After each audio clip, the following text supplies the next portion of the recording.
Hello, Brad here, just to say we're super proud that the Friday 5pm podcast is sponsored by the Malt Miller, the UK's best home brew store. We use the Malt Miller for all of our homebrew experiments, as well as tapping them up for advice and binging on their awesome YouTube channel all the time. That's why whenever we release a homebrew video, we put a recipe kit live on the Malt Miller, so you can brew with the exact same amazing ingredients that we did. The same ingredients used by pro brewers. So alongside the Malt Miller's nitro-flushed hops, cold-stored yeast and milled-to-order malts, you can pick up recipe kits for our 5 Points Best Bitter, Russian River West Coast IPA, and now the fastest beer in the world, a hazy session IPA that goes from grain to glass in less than 48 hours. Sign up to their newsletter at tinyurl.com/Malt Miller to get 5% off your first order. With the Malt Miller's amazing customer service and Johnny's 48-hour recipe, you could order the ingredients on a Monday and be drinking the beer by the weekend. Speaking of which, it's Friday. It's 5pm. So enjoy this week's Friday 5pm podcast.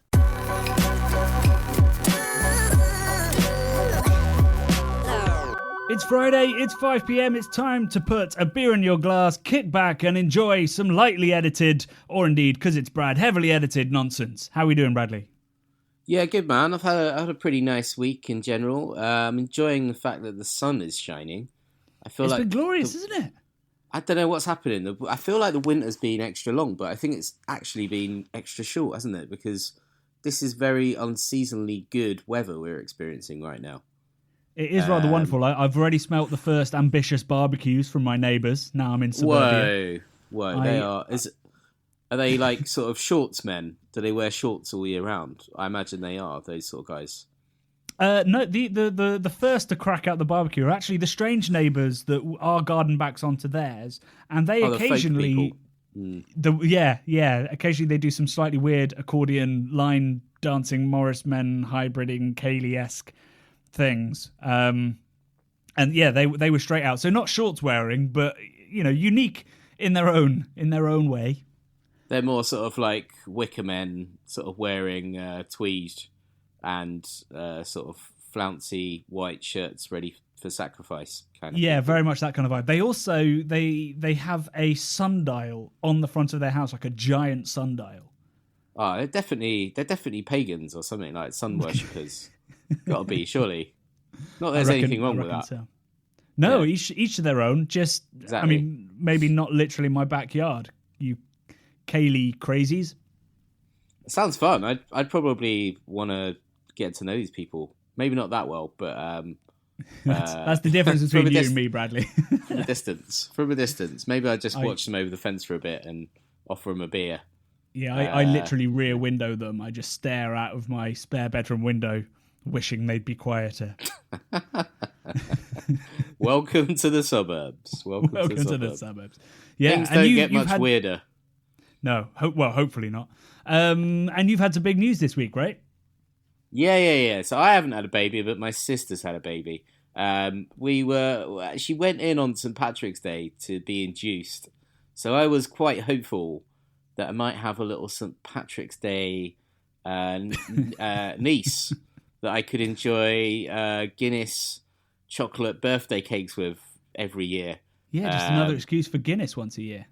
Yeah, but it wasn't to be. So she took about 3 days to sort of emerge into the world, which must have been quite painful, I imagine, and just long.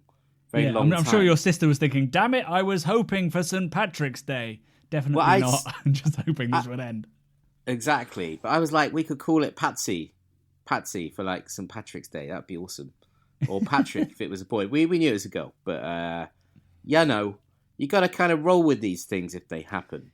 Yeah, I mean, birth is tricky, for all involved, especially the uncle that was really hoping for Guinness cake in a year's time. Oh dear. Anyway, that was. I've had some other nice beers this week as well.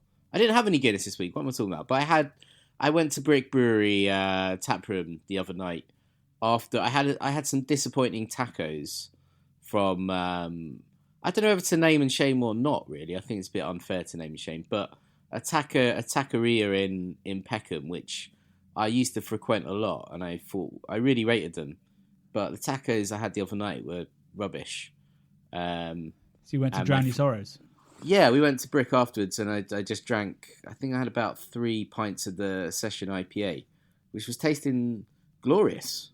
Like, Do you know, really, there's a really, weird link there, because when we did our video with Brick, I'm fairly sure the guy that owns Brick used to have a taco truck. Am I making that up? He did used to have a taco truck, Yeah. and that was probably subconsciously in my head when I decided where to go after the taco joint. Although I did advocate to go to the Four Quarters, which is a barcade, because I wanted to play Point Blank, which is my greatest arcade game machine ever. And I don't know if I still am, but I was ranked number 2 on the scoreboard in the Four Quarters in Peckham. That's impressive, but it's got to burn. It's got to burn that there's one person. Oh, there. yeah. But I only went in there and like had a pretty casual play. It wasn't like I was doing King of Kong style obsessively going there all the time. I had one play one evening, and I was ranked number 2. So I don't know whether they wipe the machine every night or something. I don't know, or whether that's a long-standing score.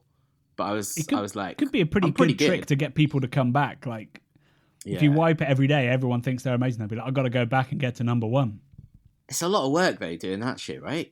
I feel like that's a lot of effort, like rather than just turning the machine off. But anyway, the beer in Brick was tasting great, and we love Brick, so it was nice to go and sort of spend a little bit of time. And it was such a nice evening that I was outside on the sort of patio underneath the railway arches, just enjoying being marginally cold, but tolerable.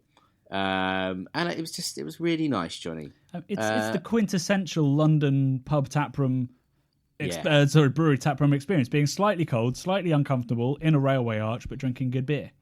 Exactly, mate. And that's what I needed after my disappointing tacos. And yeah, so that was nice. That was nice. What have you been doing beer wise this week? Well, I was on holiday last week. Yes, I was incredibly comfortable in a hot tub in Herefordshire, drinking cider. Nice. One of the homelands of cider. Exactly, yeah. I think the sort of 3 regions of 4 regions, I guess, of really great cider growing, of which Hereford is I'd say probably the home of like real fine cider. In the UK, although Kent might have an argument against that. But I came across actually a food market. We were just sort of bumming around, bought some tasty bread, some tasty charcuterie, and we were going to take it back to the hot tub. And I just saw some bottles on a table. And generally, when I see sort of beers, real ales at food markets, I'd probably give it a swerve, because often the beer is probably quite badly brewed, sort of real ale in bottle stuff with usually sexist labels. You know, it's not generally known for its quality, these food markets. But I wandered over, and it was all local cider made by a producer called Artist Raw. All of their labels were designed by Lydia, who's the co-founder who was selling the bottles, and all of the names were puns on shrews. Shrews. So I bought a bottle of Voulez Shrew. And it was the name of the apple is escaping me, but a rare variety of quite acidic apple, kind of foxwhelp kind of vibes. And the cider was absolutely unreal. It was delicious. It was the New England IPA of cider. It was like, had mango and lychee and fresh green apple going on. It was absolutely stunning. So I was drinking that in a hot tub, eating Welsh charcuterie, Welsh chorizo, and delicious focaccia bread from a local award-winning baker, and just living my absolute best life while reading all the troll comments coming in on our blind taste test video. Nice. I imagine you looking very much like a sort of raisin man if you sat in there for too long, but just maybe rehydrating with cider. So I wouldn't say I was rehydrating with cider. Well, dehydrating, but taking on liquid. So sort of getting fatter, more liquidy, but also more pruny at the same time. Yeah, kind of trying to find that equilibrium of where liquid you don't in the die body. in a hot tub. Yeah, well, yeah. They're bad for you. They're bad for you, hot tubs. They can fuck with your circulation in your body and stuff and give people heart attacks and whatnot. Brad, they're famously good for you. No. They're just like saunas. They have warnings on them. They have warnings on them. Do not go in this if you have a heart condition and all sorts. Yeah, but that that doesn't mean it's bad for you. You shouldn't go on a roller coaster if you've got a heart condition. You know, the heart condition is the thing that's bad for you. I guess so. Are you anti-hot? Do you not go in hot tubs? Are you? No, I'm not anti. Well, I'm not anti hot tubs. I mean, they are. If you're in a public hot tub, you are swimming in other people's piss, like condensed piss. But that's really, true let's be honest. Of a swimming pool. But a swimming pool has a much greater volume and much less heat and less chlorination in it because it's I did not know this about you. How can you be anti-hot? I can't think of a better I'm place not to be anti in the world hot. than a I'm not tub. anti. Dude, I'm not anti-hot You're saying you're tub. swimming in piss and going to have a heart attack. I can't think of a more anti-hot tub position to take. I think. Look, I'd like to go and sit in a hot tub in a very cold place outside, like kind of Alaska or something like that, or in Sweden or Norway, where they're out. They go outside and jump in the freezing water afterwards and all that sort of stuff. Also not good if you've got a heart condition, I imagine. But yeah, hot tubs in general, I don't know. They're all right. They're all right. They're okay. They just gross me out slightly. Every week, I think two things. One, I think I know Brad, and then I realise I don't. But also, two, I think this is the week. This is the week where we won't have a wild diversion. And we always manage to find one. I thought it would be pretty innocuous, just say, "Hey, I had a nice time in a hot tub," and suddenly I'm having a heart attack and drowning in piss. Yeah. So there you go. That was my holiday.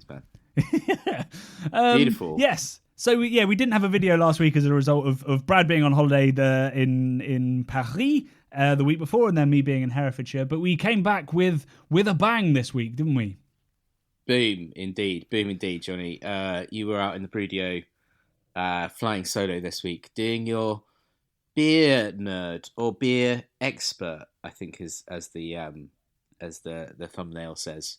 Yeah, that's what we've gone with, beer expert, which caused some consternation in the first blind taste test, with lots of people saying that I sort of self-named myself that. I mean, all they needed to do was look to the right and see all the awards and the books I've written. And then have that completely undone by the fact that I said that one of the beers this week tasted of drumstick lollies. Well, I think that's testament to how much it tasted like drumstick lollies, Johnny. Yeah. And Skips. Skips was another one, wasn't it? Orange sherbet. Orange sherbet. Isn't that from Austin Powers? That is from Austin Powers, where it's Christian Slater's cameo when he plays a henchman, and Austin hypnotizes him and tells him to go and get him orange sherbet. And then he comes back and he's like, he comes back maybe an hour later or something, goes, "I've got your orange sherbet." And then I think he might die or something. But anyway, Christian Slater cameo, orange sherbet. Have you seen, actually, before we move on, Johnny, there's a new Mike Myers thing coming out on Netflix, which is called the Plantagenet or something. Looks fucking funny. It's about a secret society that rules the world, and all of them are played by Mike Myers in a sort of Austin Powers way, like Fat Bastard and all these other sort of characters. So I'm already sold. Yes! I love Mike Myers. I've missed him. Like, he did Me Shrek too, and then kind of disappeared, took a break.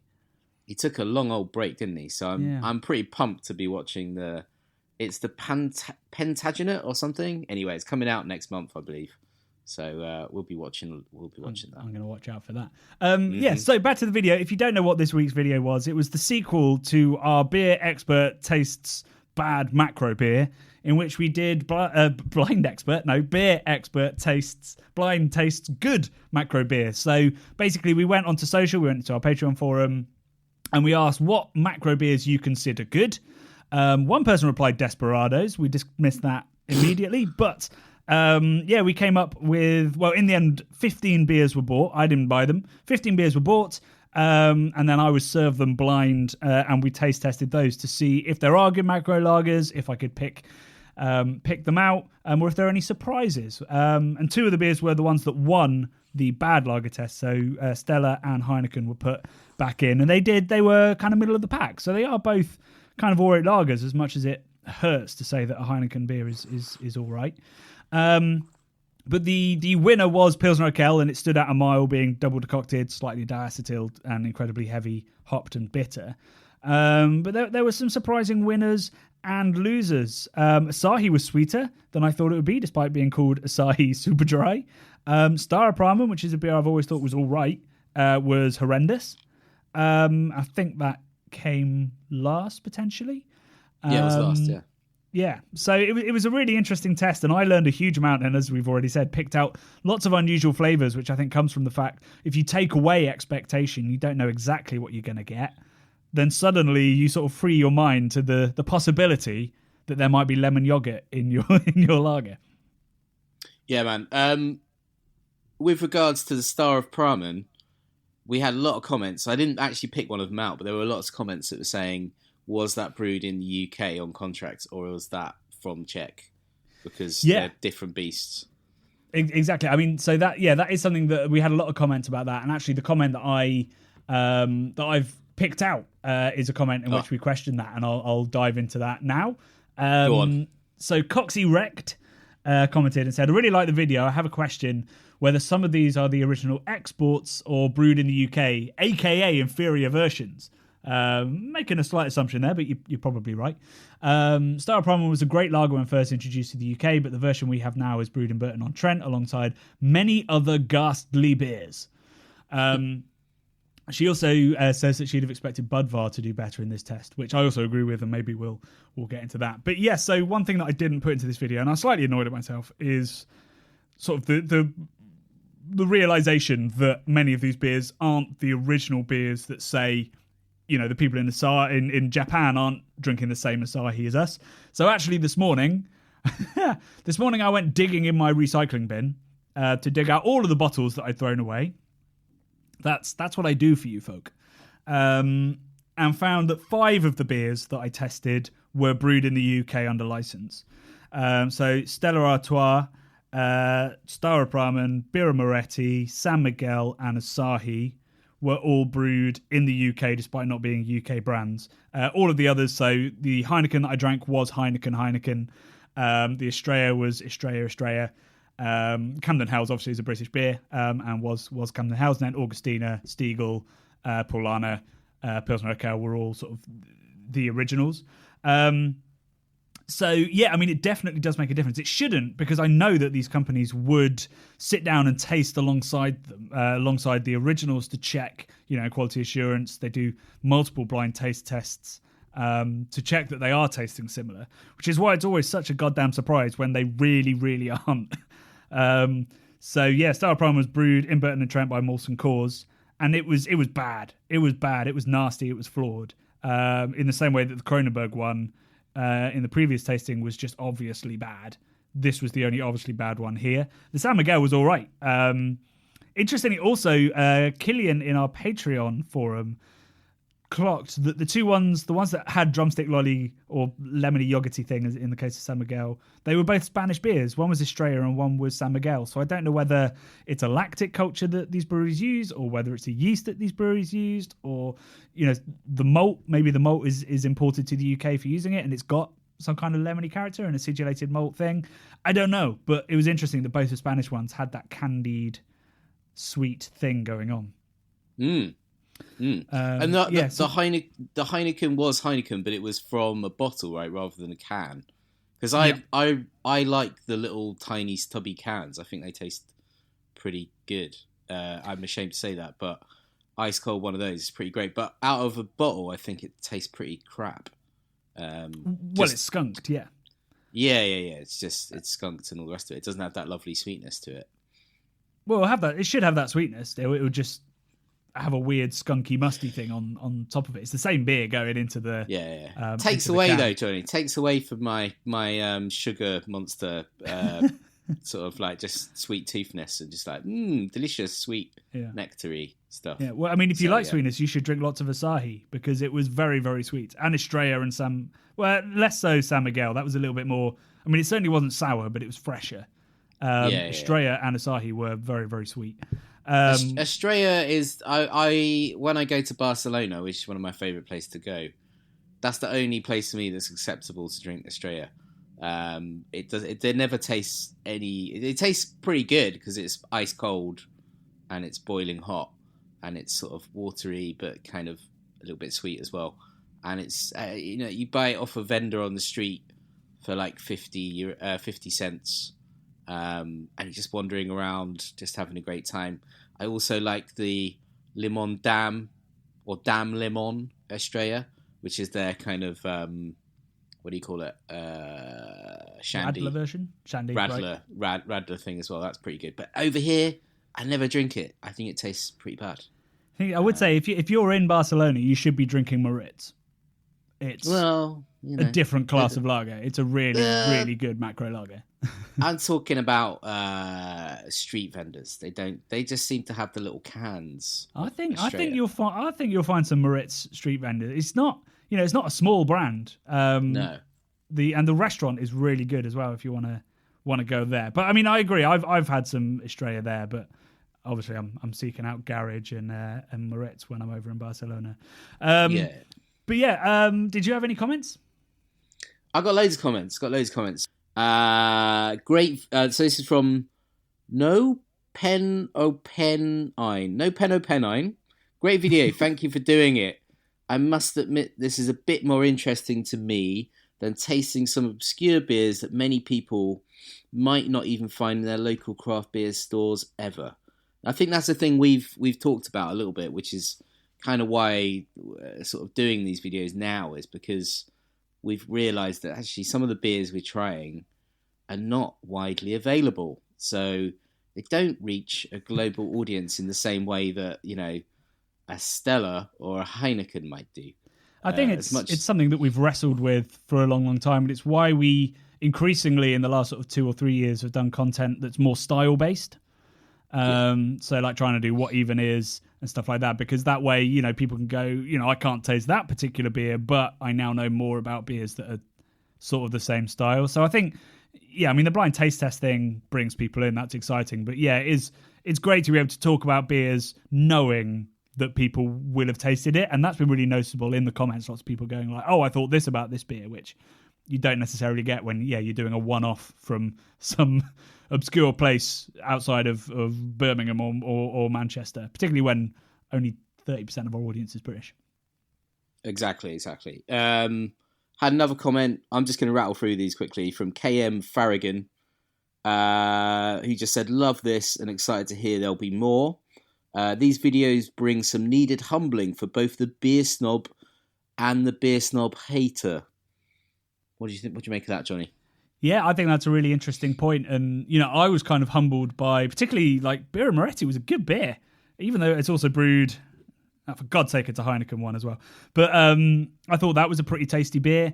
Stiegel was even, I've always quite enjoyed Stiegel, but it was even better than I thought. I think, me as a beer snob who thought I knew everything about beer. Well, I don't think that. I think the more you know, the more you realise you don't. But definitely changed my mind about a few things. And I think hopefully these videos have shown beer snobs that there are good macro lagers, and shown beer snob haters that, actually there is a difference. It's not snobby to say Star of Brahman is crap or Foster's is crap because we're giving viable alternatives. And I think hopefully we struck that balance well. I think we struck it better in the second video than the first, sort of saying we're not hating on macro, we're just trying to say they're not all born equal. Yes, exactly. I'm a big fan of Stiegel too, and I do like the Stiegel Radler a lot.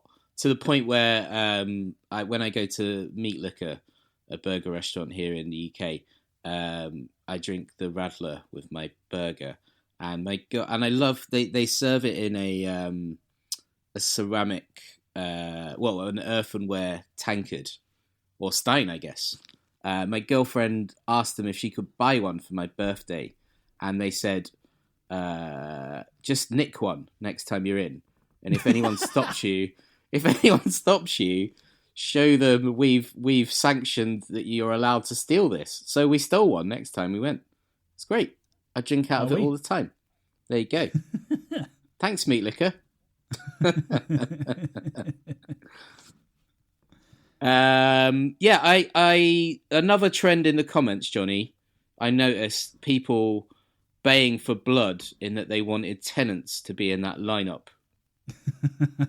I wanted Tenants to be in this, and so I didn't buy the beers, but I was asked if I could try and find some Tenants, and I couldn't find any down here. So unfortunately, we couldn't get Tenants in time. But Tenants is really interesting because literally, like, there's a couple of people in the beer industry whose taste I trust who have said it's a great lager. There's a couple of people in the beer industry whose taste I trust who have said it is absolute filth. And then that sort of dichotomy of opinion is in the comments as well. Like, some people saying it is the worst thing, and some people saying, nah, it's a good lager. So I don't really understand what's kind of causing that.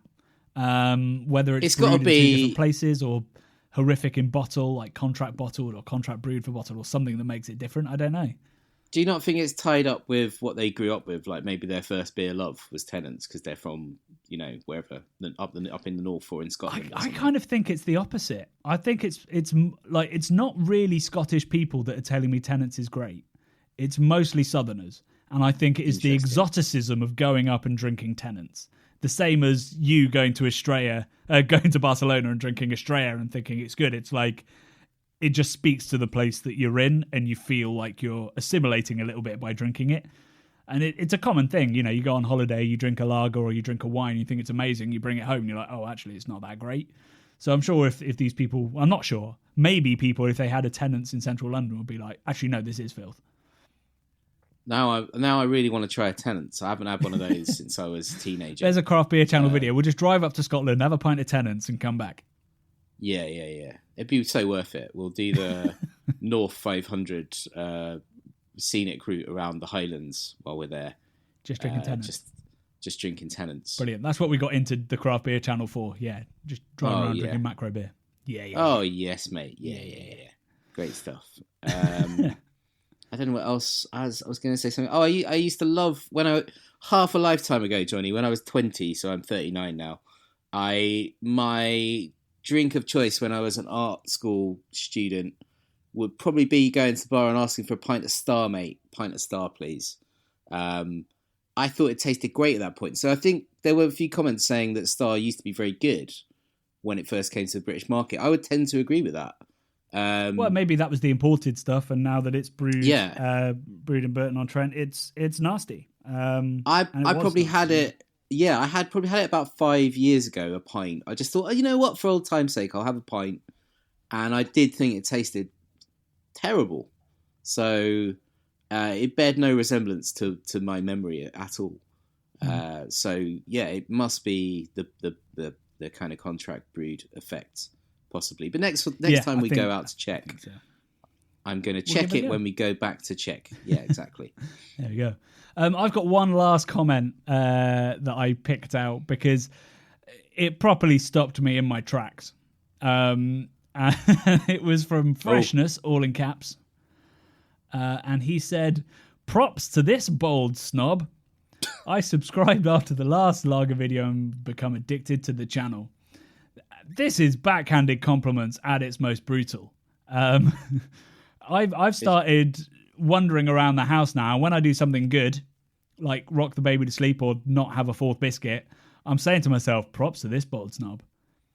Wow. Yeah, I think that's pretty good. We've got a line of merch possibly coming out, I reckon. Props to this bold snob. I think that's the name of your autobiography. I said it could be on my gravestone. Yeah. I think it's an epitome. Yeah, it's what you want, right? I have just seen he has replied. So I said I have no idea how to respond to this comment. Truly one of the greatest backhanded compliments I've ever received. Props to you, my friend. And he said, well, you requested trolling, so I give it you. Keep up the good work. So it's all in good faith from Freshness. Yeah. Freshness. Bringing the fresh comments, mate. Fresh trolls. Fresh from under trolling. The bridge. Oh, yeah. Yeah, right. So that was great to see, and it was nice to see that there were some pretty brutal comments in the first one calling me a snob, but now I think I've won a couple of them round. Oh, there you go. But I love that. Yeah, I mean, we got so many subs from the first video going out. It's so nice to see them coming back into the comments on this second video and saying, "I subscribe. I found the channel because of the first video." now I'm addicted. I've watched like everything you've ever done, which I struggle to believe because there's about 505 videos I think, at this point. Yeah. But I saw a few comments that said I've watched absolutely everything now. That's you couldn't have done in the time. Probably if they watched it back to back. In how long would it take to? I have no idea how long that content would take to watch if you watched it back to back. I mean, if you include our live shows, we've got insane yeah. amounts of hours of content. Yeah. We've uploaded 506 videos. Yes. So that would take a really long time. I can't believe we missed our 500th upload. That should have been special. In fact, fuck me. Do you know what? It's possible. It's possible that the original blind taste test was our 500th video. Wow. Maybe that's why the algorithm was like, oh, these boys have they've paid their dues now. I'm going to like throw them a bone and actually sort of show it to people. Oh, it wasn't. It wasn't, sadly. It was part 2 of our Russian River West Coast IPA homebrew was our 500th upload. Still nice, a good one for 500. Oh, yeah. Yeah. Right, that's all we've got time for this week. We're back on track. There'll be uploads every week. There'll be Friday 5pms every week. Apologies we haven't been doing bubble episodes. That's because we've had so much on, and so has Rob. But we do have one in the bank, which we will get round to releasing pretty soon. So otherwise, yeah, we've hopefully got a really exciting video coming live next week involving some international travel, but that's dependent on me editing a 75-minute video into about 30. So wish me luck, and we'll see you on Wednesday.